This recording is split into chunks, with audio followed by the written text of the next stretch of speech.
Hey, Key Drum. What's up? What's up, boy? What's up? Listen, y'all, if y'all don't know who this dude is, his mother actually wrote this song. And this kid sang this song and it went viral. I'm a young black man. Ladies and gentlemen, from the Los Angeles Lakers, Mr. Quinn Cook. Quinn, how you doing, man?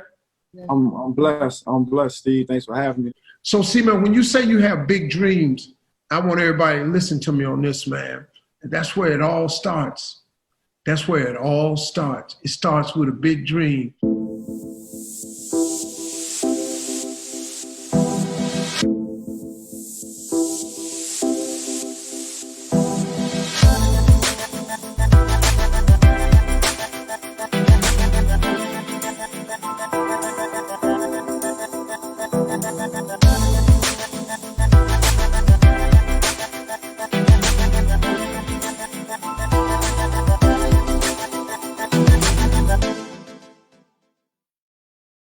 My name is Wynton. I'm just going to be helping out with this process a little bit. We have had a bunch of people apply to the camp, and I can't do all of this stuff by myself.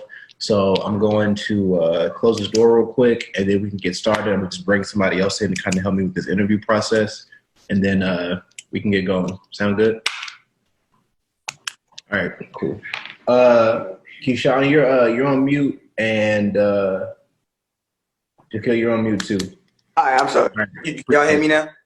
Yeah, we'll be right back. 1 second. Okay. Can y'all hear me?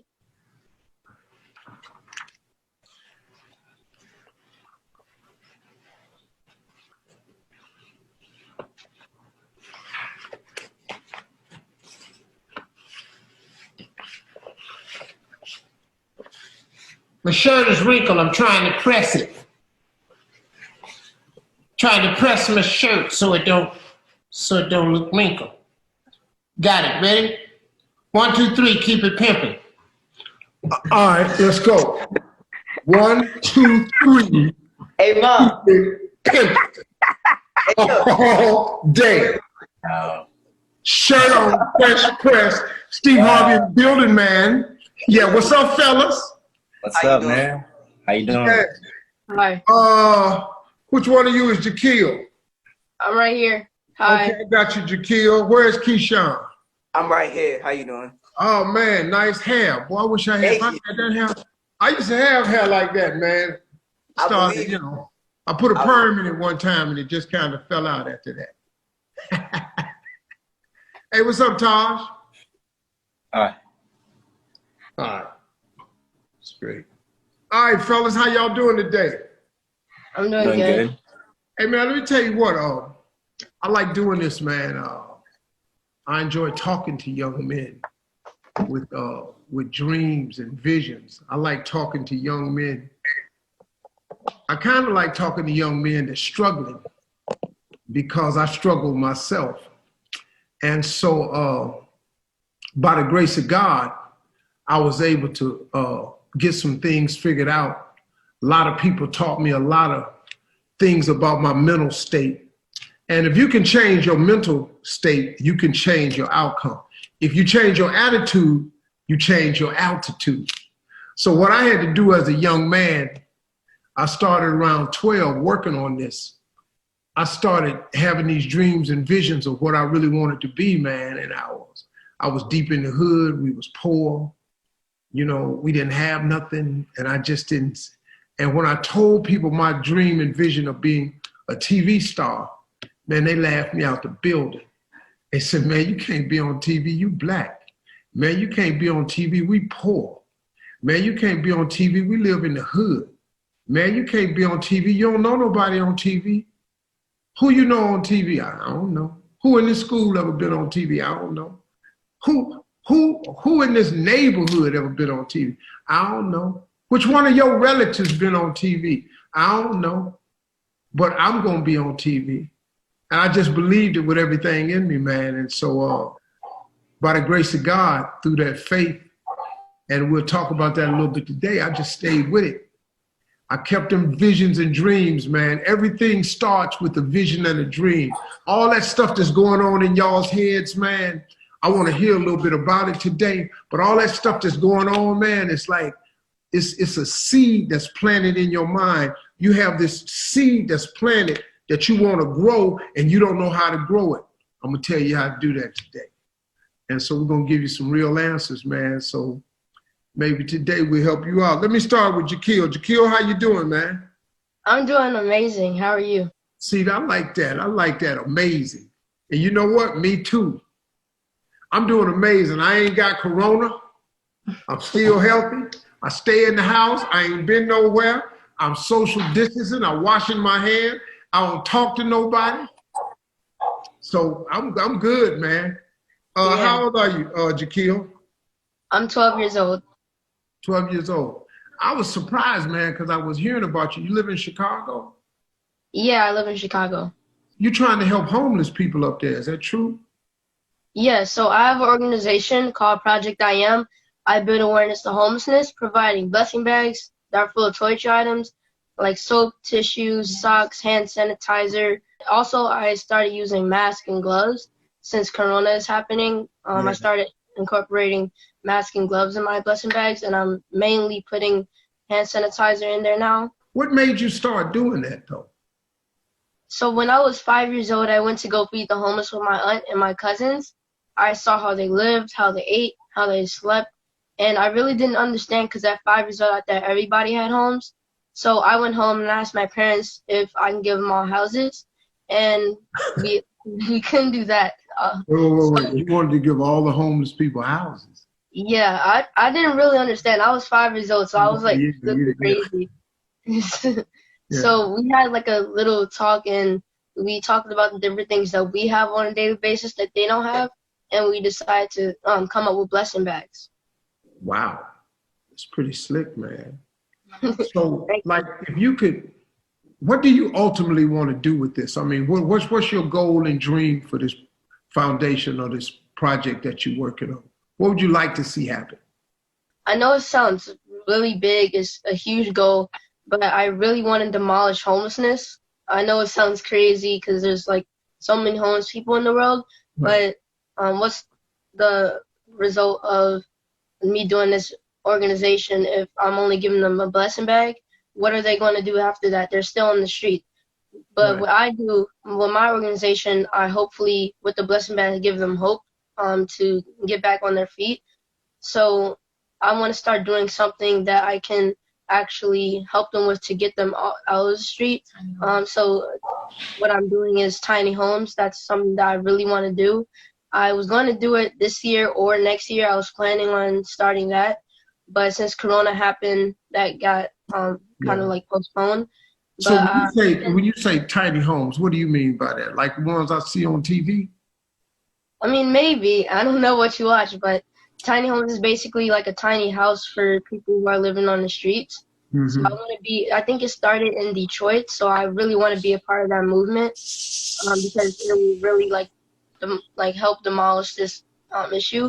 And I got a few big connections, so hopefully we can do some work with that. Hey man, I mean, look, you said it's a really big goal, a really big dream, but that's how they all start, man. Everything starts with a really big dream. And I don't care, listen to me, fellas, I don't care how outlandish your dream is, don't give up on it. I don't care how big or absurd it seems to anybody else. See, for you to say you want to end homelessness, why not? Why not? Suppose you don't end it for everybody, but suppose you end it for 50% of the people. That's huge. Yes. That's more than anybody else has ever done. So see, man, when you say you have big dreams, I want everybody to listen to me on this, man. That's where it all starts. That's where it all starts. It starts with a big dream. If you could ask me something, Jaquil, what would you want to know? So I have two questions. One is, what struggles did you overcome to get to where you are now? And the second one is, what advice do you have? Like, how should I go about starting my tiny house movement? Because I really want to kick that off. Well, It's crazy that you're trying to help the homeless because you say, what was some of my struggles I had to overcome? I was homeless. I lived in a car for 3 years. I mean, me, you know, and look at me now. I mean, I live in some fabulous places now, but it wasn't always the case. And I was struggling, man, when I was homeless because I felt like giving up because I thought I had reached the end of my road, man. I thought that I had done all I could do. But there's an amazing thing that happens when you have this one thing that nobody can take from you. When you have faith, and faith is the belief in things that you cannot see. If you can maintain your faith, like if you don't see no way that you can stop homelessness, but you keep the faith, you're going to end up stopping homelessness. But you have to believe in the things that you can't see. I didn't see no way that I would ever become a TV star. I did not see the way. But I just had the faith that I would. See, faith overcomes everything.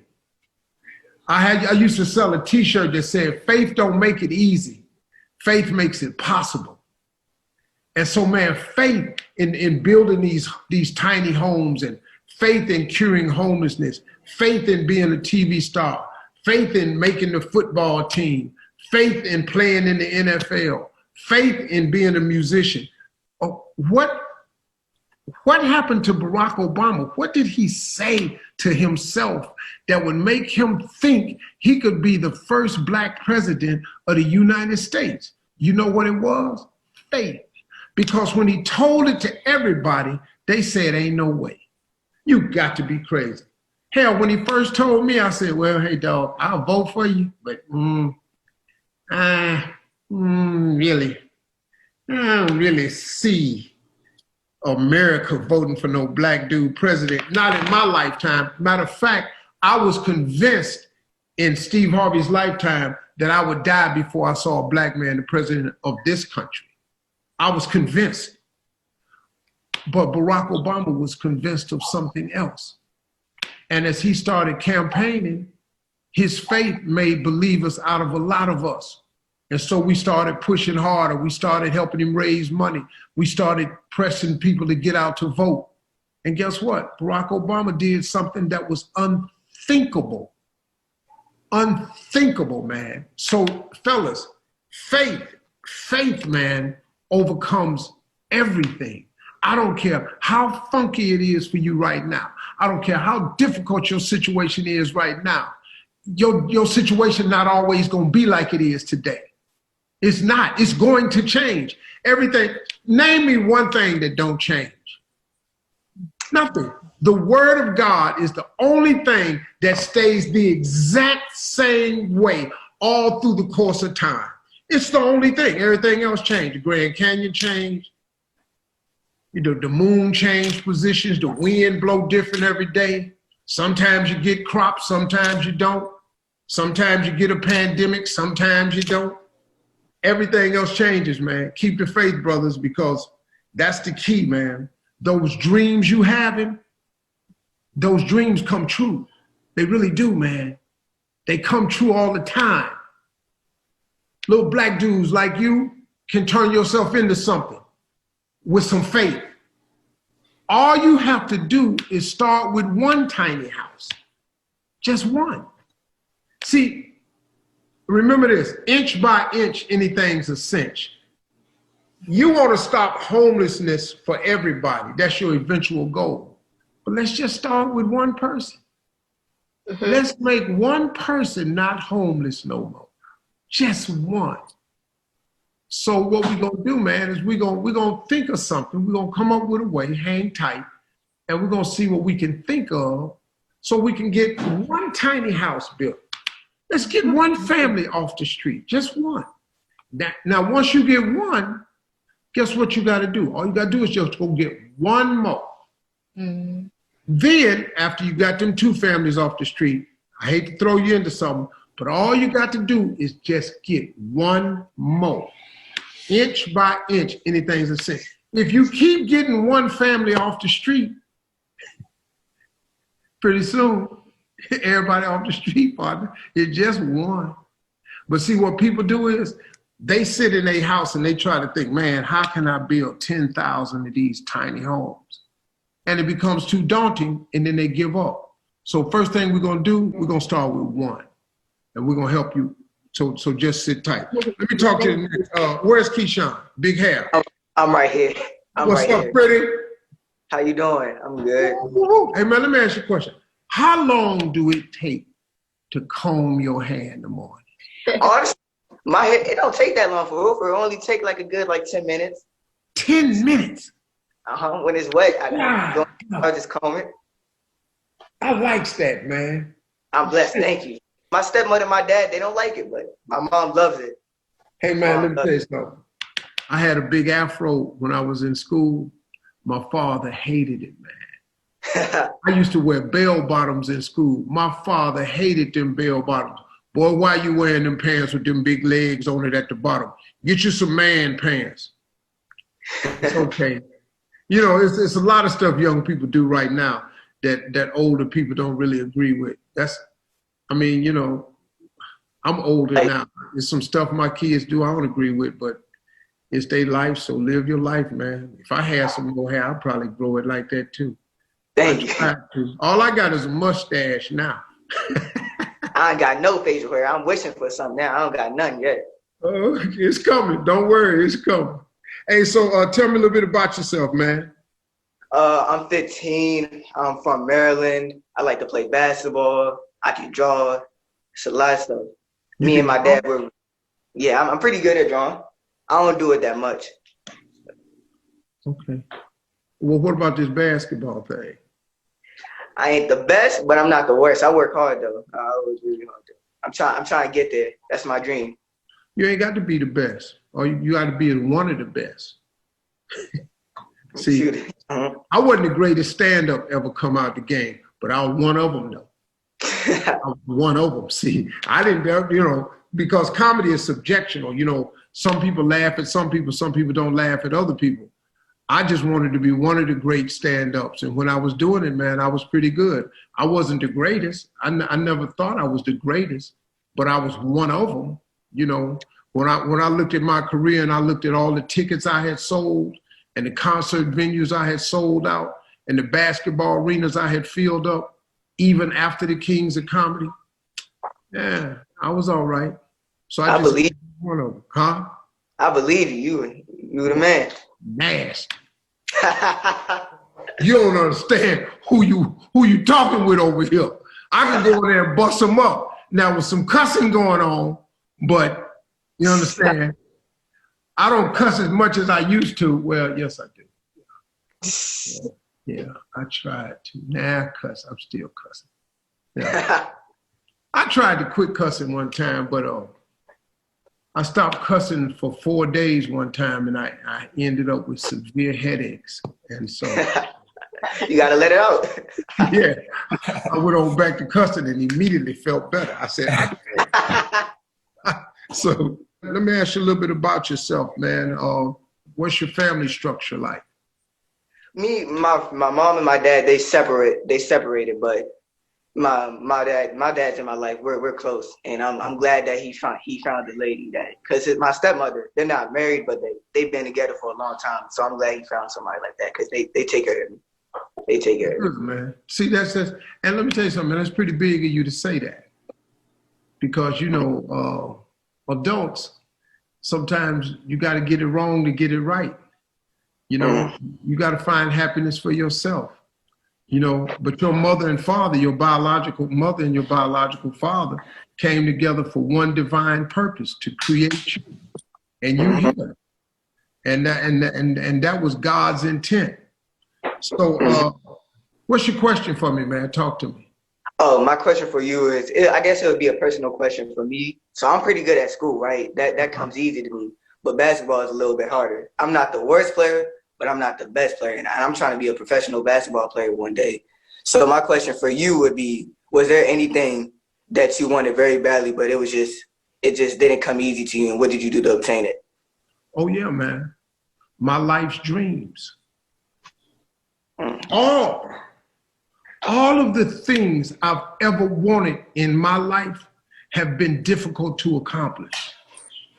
Because young men, let me help you with this. Success is hard. But you know what I learned, man? Success is hard. But I'm gonna tell you something, man. Not being successful is hard too. It's really hard not being successful. And it's hard trying to become successful. So I just decided, since it's hard not being successful, and it's hard trying to be successful, hell, since it's gonna be hard, I might as well get something out of it. So every dream I ever had, I'm talking about, man, how do I become one of the premier stand-ups in the country? How do I become a TV star? How do I get rich? How do I get out of this homelessness? Everything I've ever wanted, man. How do I find the chick of my dreams, man? How do I get that girl, man? That one that I really, really want. The one, man, that make my heart patter different, man. The one that I die for. The one that when she blow in my ear, man, my whole body just shiver. You know what I'm saying? You ever had that happen? Have you had a little girl, man, lick you on your ear? Woo-hoo! Fellas, I'm trying to tell you. It's game changing, man. It's game changing. Because all of y'all got one of them little girls down at the school, man, that when she walk by, man, you lock up. You don't, oh my God, here she comes. She's walking this way. And your boys go, hey man, here she come. God, here she come. And you lock up. And you're supposed to lock up because you don't know what to do right now. You don't know exactly what to say because you're scared of rejection. You don't want to say the wrong thing. You don't know what the right thing is. So it's the timing. You're in that timing age of what do I say? How do I say it? When do I say it? And should I say it? So them girls, man, they make you just like lock up. So even me wanting to meet the chick of my dreams, man, was hard. Everything you want in life is hard to attain. But if you don't attain it, it's harder. So you got to maximize your effort to make it come true. It's just tough, man. But you all are tough people. You're good in school. You want to become a professional basketball player. You ain't the best, but you got a strong work ethic. You can draw. Sometimes work ethic overcome a lot of stuff. But I got somebody, man, that could probably help you out a little bit better than that. Where's my man at? Bam! Ladies and gentlemen, from the Los Angeles Lakers, put your hands together and show your love for that damn Mr. Quinn Cook. Cook. What up, Q? I just went to his camp. Huh? I just went to his camp. You just went to his camp. We found that out. So we brought him to you this time. Quinn, how you doing, man?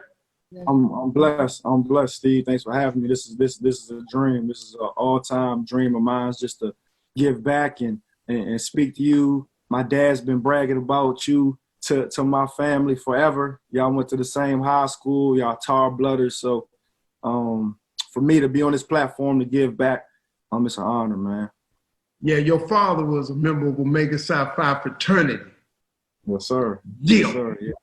And your daddy came up on Eddie Road. I used to live on Eddie Road. So yeah.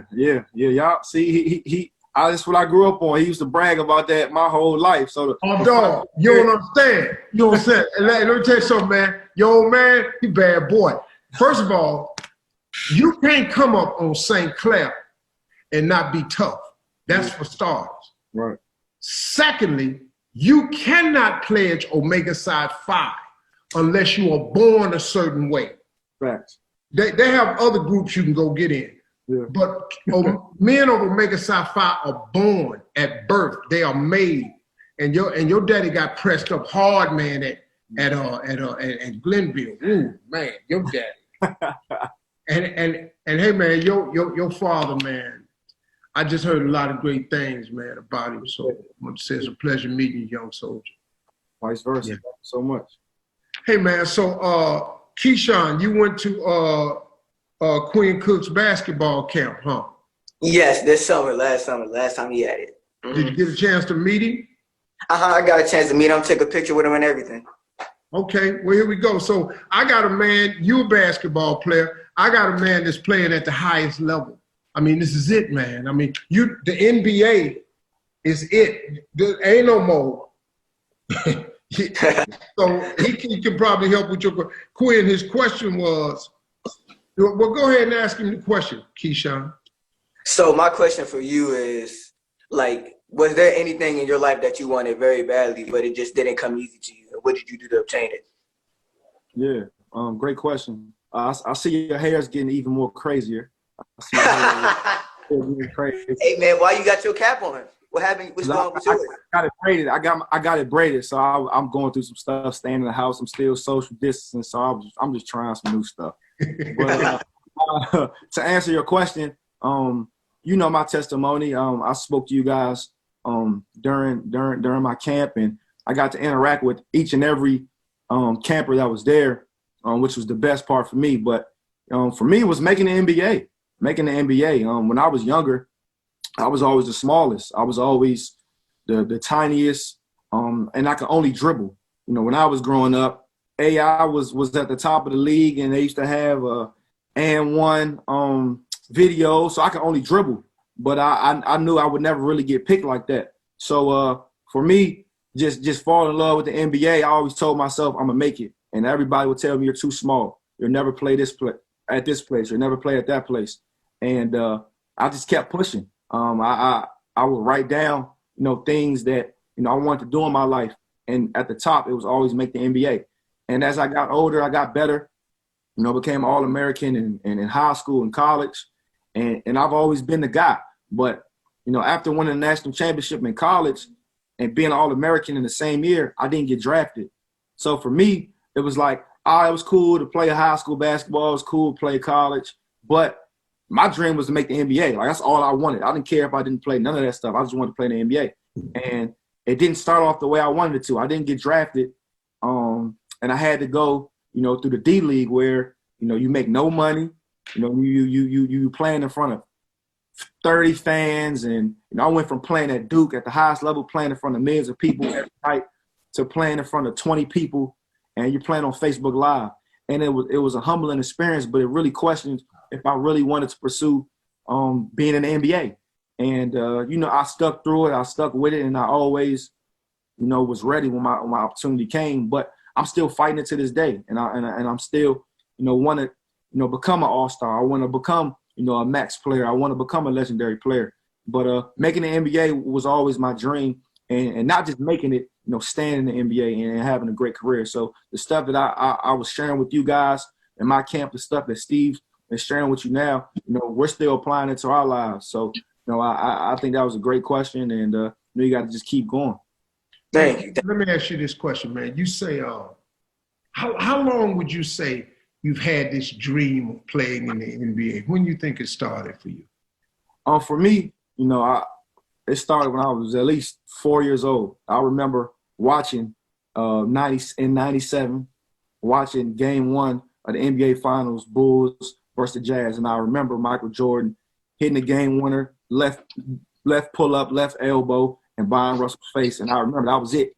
At 4 years old, I had everything Michael Jordan, anything Michael Jordan I had. So at 4 years old, that's when it really started for me.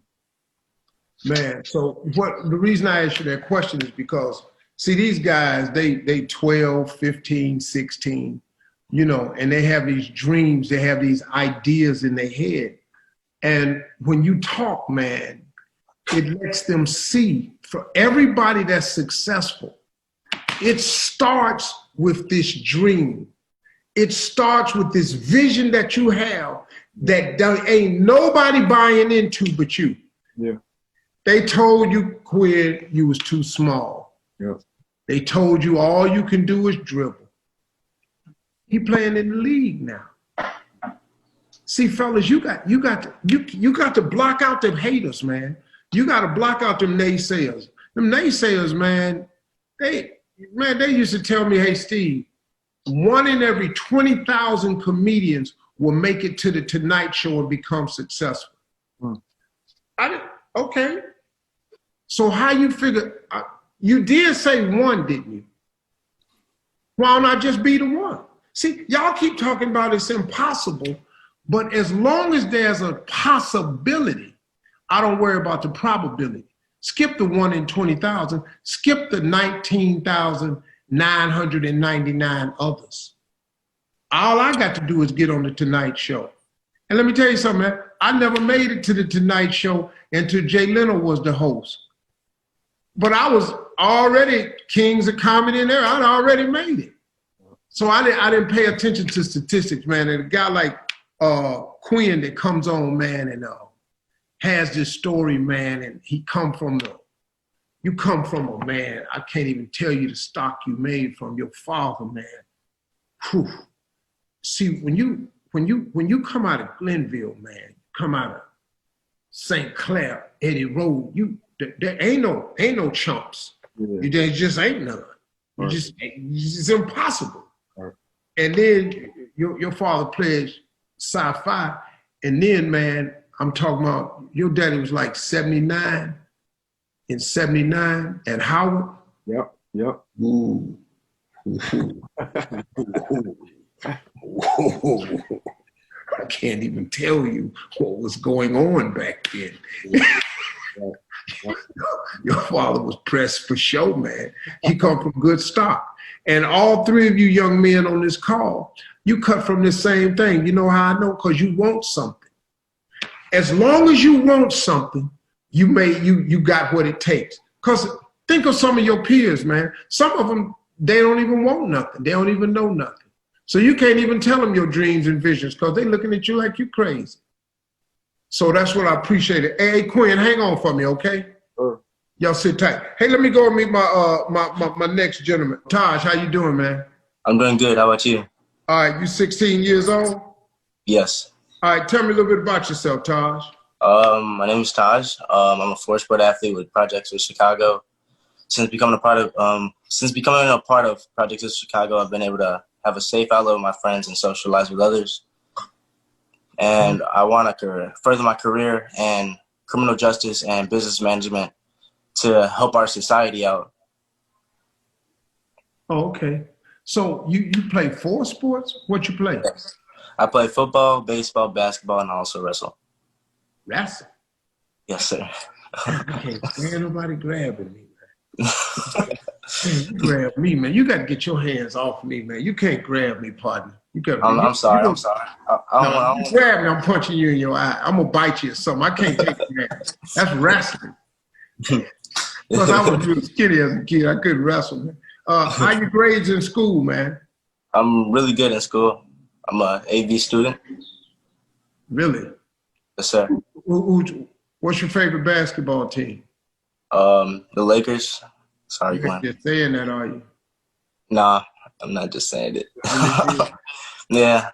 Lakers, boy, they was on their way. Cold. Pandemic hit, they was on their way. Y'all was spending, ooh. Y'all was getting ready to get it done, man. It was killing it. God, they was crushing them, man. They was letting them have it. Give me a question.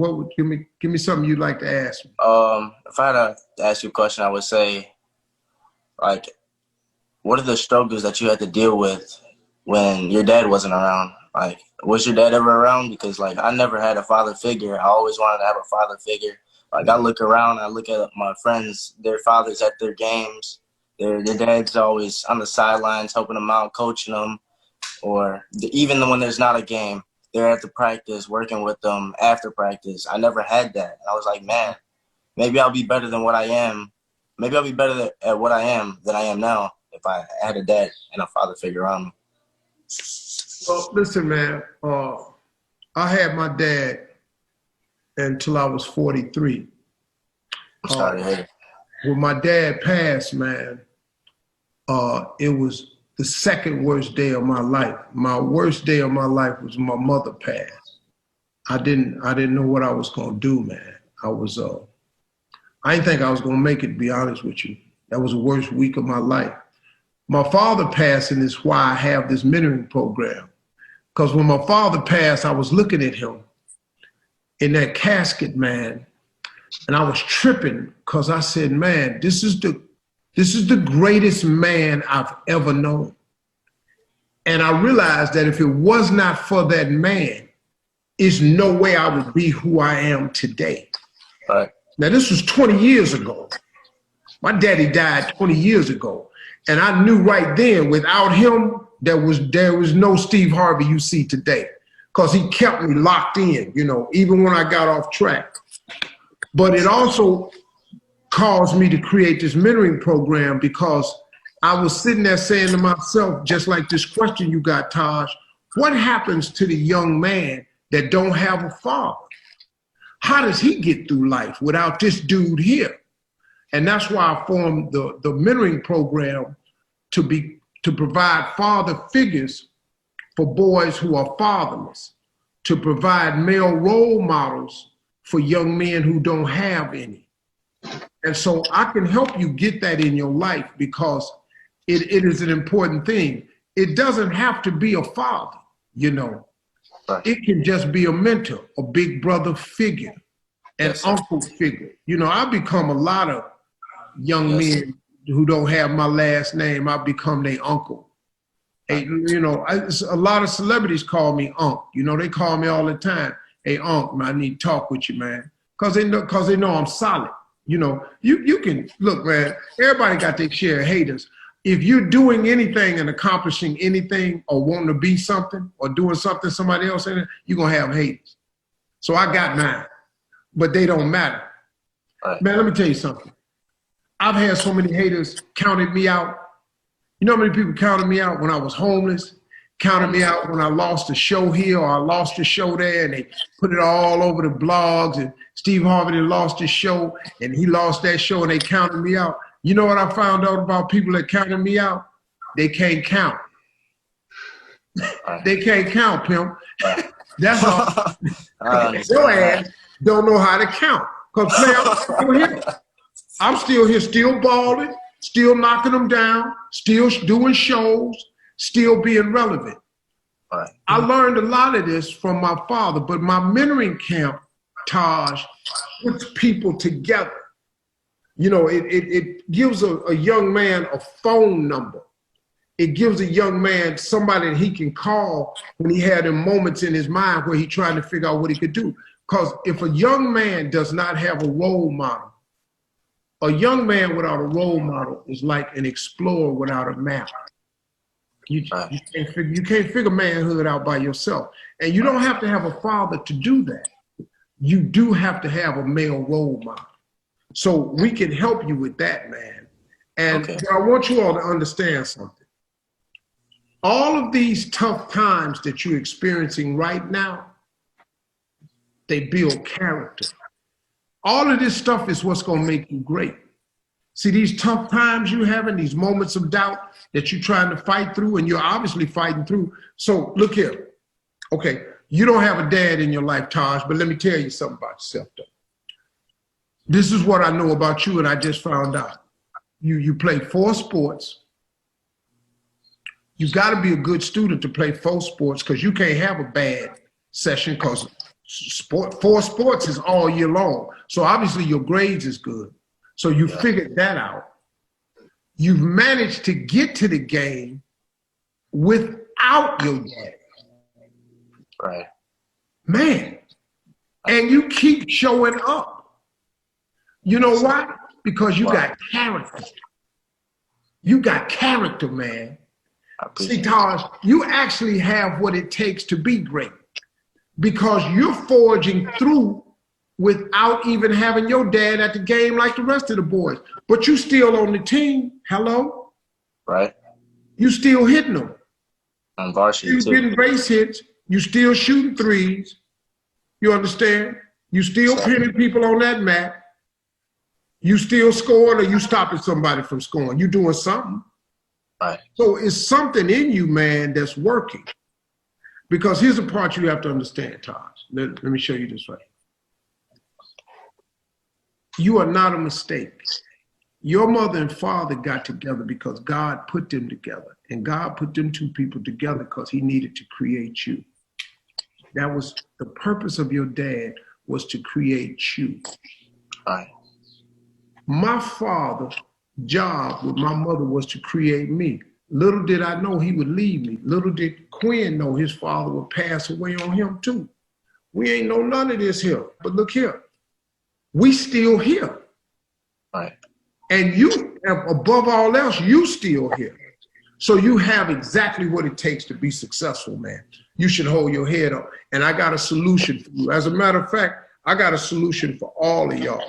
Hey, now you play ball. You want to ask Quinn something, Taj? If I was to ask Quinn a question, I would say like, how?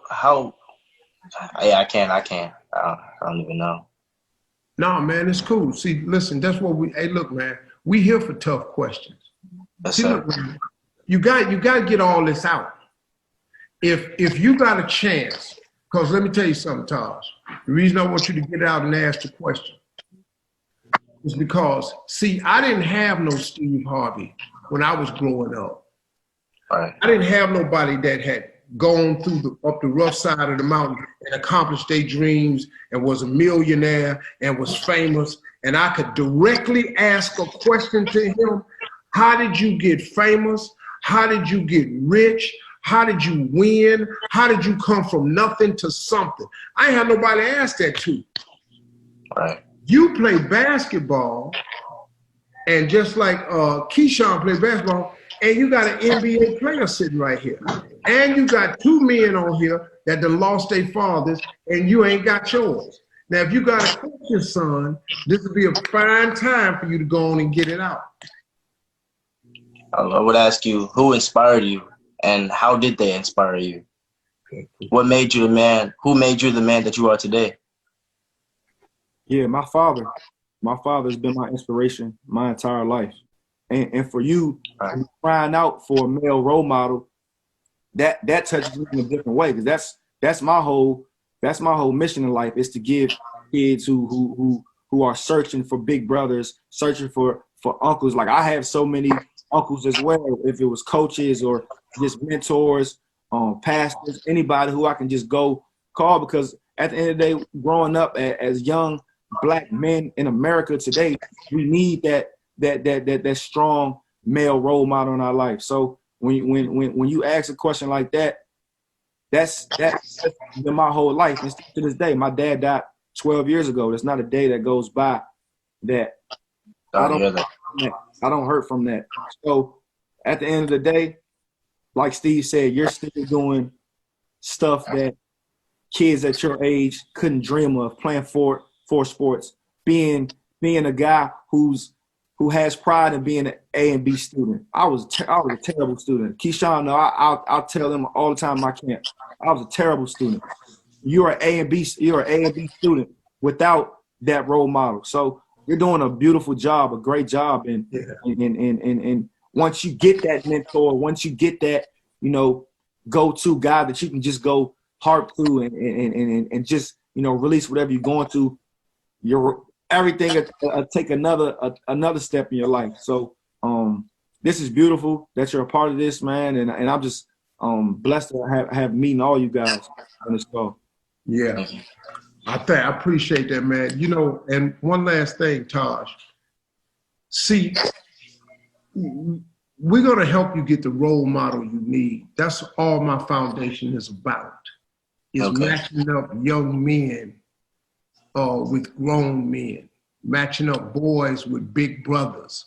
And we're gonna take care of that for you today. So sit tight, man. We're gonna all be good. See, this is what this is all about, because I mean, it's a tough world we live in. But Taj, Keyshawn, Jaquil, y'all got what it takes. So everybody sit tight. Hey, Keydron. Hey, man, unmute your phone. Unmute. What? Hey, man. What's up? What's up, boy? What's up? Keydron, what's going on, singer? How you feeling? I'm doing. Hey, listen, y'all. If y'all don't know who this dude is, his mother actually wrote this song. And this kid sang this song and it went viral. And I mean, man, people started putting it on their sites, man. Janet Jackson, LeBron James, Snoop Dogg, put him all on his site. But you know, this Steve Harvey, though, pimp. You might put it on your social media, but I go find. I go looking for people, man. Hey, man, congratulations. How you doing? I'm doing good. Man, is that your mom, Janetta? Yes. How are you? I'm fine. So tell me how this song that went viral, how it came about. The song came about once we heard about the incident with Ahmad.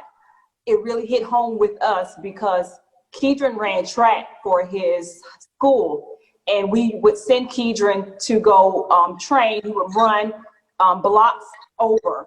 And once we heard about that horrific incident, we had to tell Keedron, you cannot leave this street when you work out. Run only on the street. And so I began to think how unfair it is that we have to alter our daily schedules because of something like this.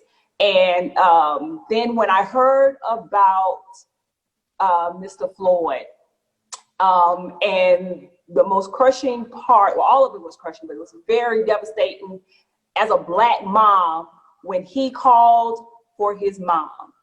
And that struck something in me. I began to think about Keedron. If he ever called for me in his most helpless state, and I'm not there to come to his rescue, how it would make me feel.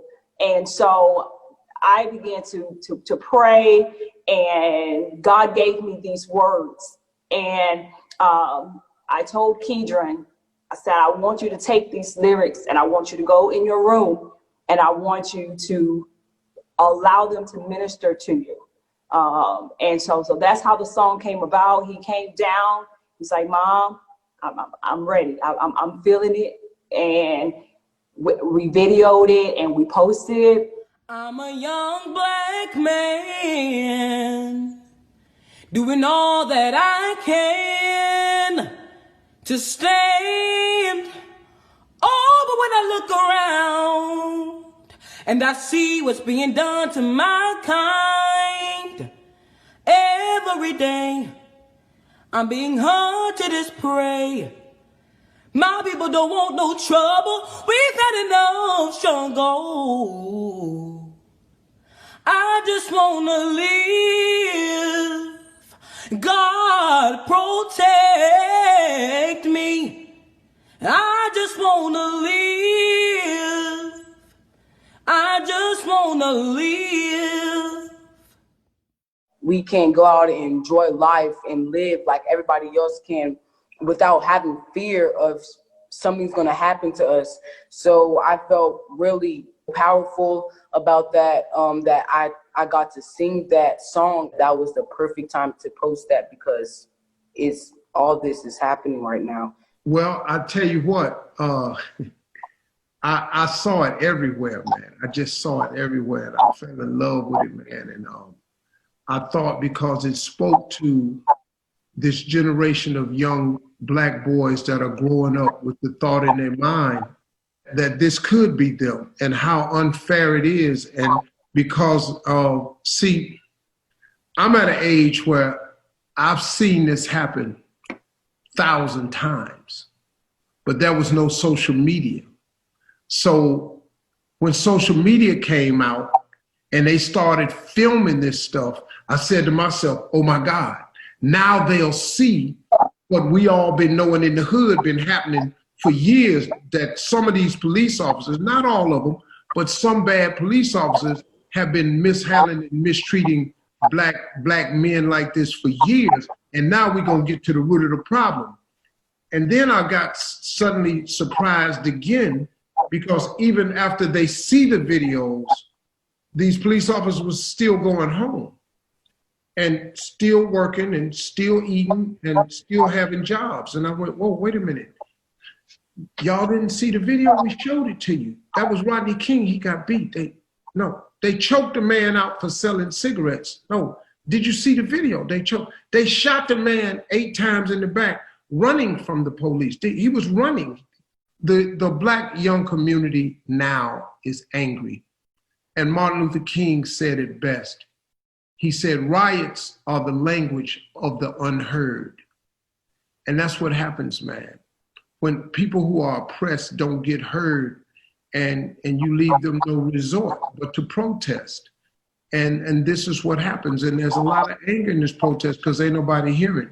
And for your son to have this song out there, man, what moved me about the song was it was so just on point with what black men feel.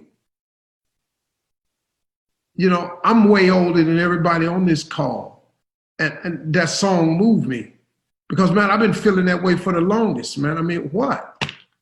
What can we do? What do we do? And so I just thought it was great, man. I just wanted to have you on, man, and say congratulations.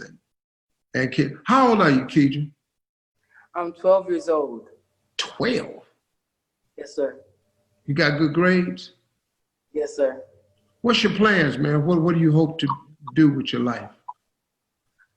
I want to be a professional gospel singer, and I want to minister through music and impact the nations with the gift that God gave me. I really want to touch people's lives. So I really want to touch the young generation too, and give out a message that this needs to stop, and to always trust in there. You could always go out and enjoy life and live.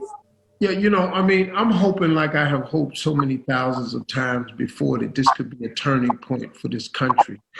That maybe if we get enough white people to be outraged, because we've been mad for hundreds of years, and we keep getting mad. So we need some people who don't look like us to look at this injustice and say, you know what, this ain't right.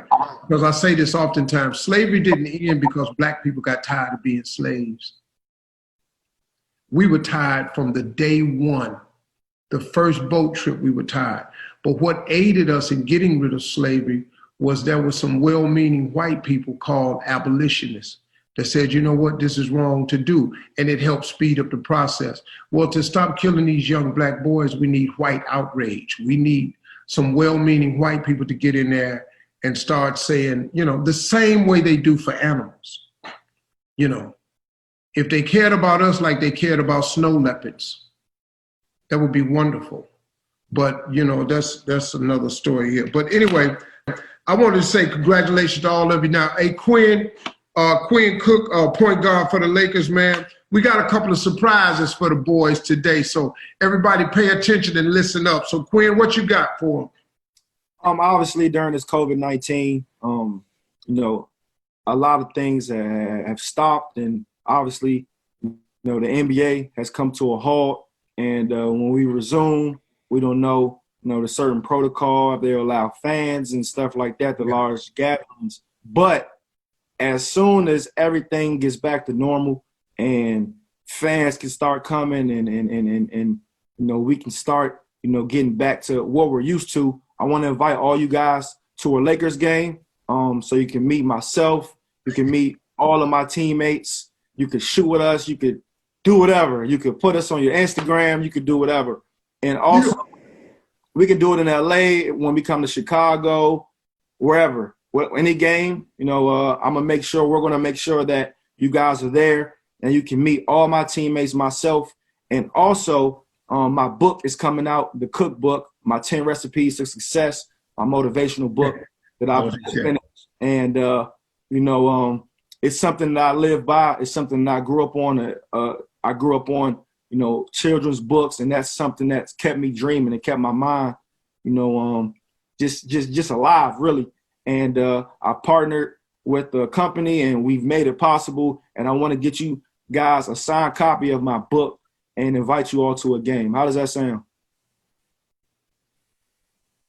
Good to me. Yeah, hell yeah, game. I need them tickets. Hey man, Quinn, I want to thank you, man, for living out your creed, man, and being impactful to young men. And your father will be proud, brother. Thank you. And just know that he watching. Thank you. I appreciate it. You know, your father, he didn't know my father, but after today, they're going to probably meet. They're going to go up there, they're going to have a meeting. Sure. Because them Cooks and them Harvey boys is down there doing some great things. So I appreciate you, man. Thank you for joining us. Now, fellas, I want to get into a couple of things with y'all because, look, man, this Corona thing kind of got all of us a little bit messed up. So the mentoring camp that normally is Father's Day weekend, and I picked Father's Day weekend because most of the boys that come to my house, come to my camp don't have fathers, and we end up giving them mentors and father figures in their lives.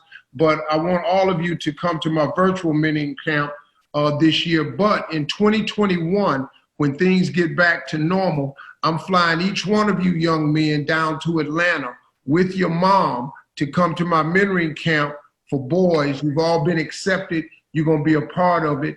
I'm going to ask Quinn if he would take under his wings just Taj. Take Taj and Jaquil, if you would, man, and just give them your number. And if Taj and Jaquil need to run something by you, man, would you help them out? Of course. Those my little brothers for life. Done deal. Taj? Sure, bro. Taj, you got a big brother now. Yeah. I can't wait, man. Yeah, so, you know, man, just call him. Don't give his cell number out to nobody. You know, if you have a question for him, and don't give it to your mama because, you know, he too young.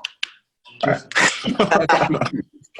all right, so we're going to do that. All of y'all going to come to the camp. Now, Jaquil.